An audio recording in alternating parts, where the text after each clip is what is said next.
आज भोरमध्ये मतदान केंद्रावर गोंधळ झाला। आजी माजी आमदारांचे कार्यकर्ते एकमेकांमध्ये भिडले।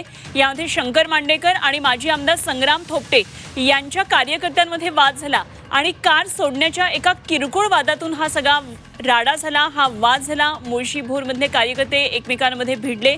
भोरमधल्या मतदान केंद्रावर आजी माजी आमदारांचे कार्यकर्ते अशा प्रकारे भिडलेले पाहायला मिळाले।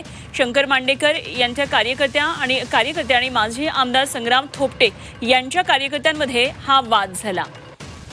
निलेशकडून आणखी माहिती जाणून घेऊया। निलेश, आता आपण या वादासंदर्भात सांगत होता शंकर मांडेकर आणि संग्राम थोपटेंच्या कार्यकर्त्यांमध्ये वाद झाला। नेमका वाद कुठल्या प्रकारावरून झाला, कशासाठी हा वाद झाला?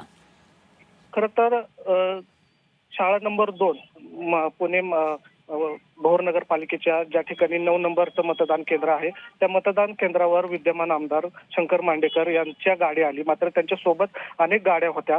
मात्र त्या दरम्यान शंकर मांडेकर यांनी कोणालाही सोडू नका अशा सूचना दिल्या होत्या। त्यावेळेस त्या ठिकाणी असलेल्या संग्राम थोपटे माजी आमदार त्यांचेही कार्यकर्ते होते। मग त्यावेळेस त्यांच्या दोन्ही कार्यकर्ते एकमेकांमध्ये भिडले। एकाला एक नियम दुसऱ्याला दुसरा नियम असा का, त्यामुळे दोन्ही कार्यकर्ते एकमेकांमध्ये भिडलेले या ठिकाणी आपल्याला पाहायला मिळत होते। खरं तर पुणे जिल्ह्यामध्ये अतिसंवेदनशील म्हणून आता भोर नगरपालिका मतदान केंद्रांकडे आता पाहिलं जाते आणि त्याचाच एक भाग म्हणून या ठिकाणी आता आजी माजी आमदारांचे 2 कार्यकर्ते आहेत ते एकमेकांमध्ये भिडलेले पाहायला मिळतात।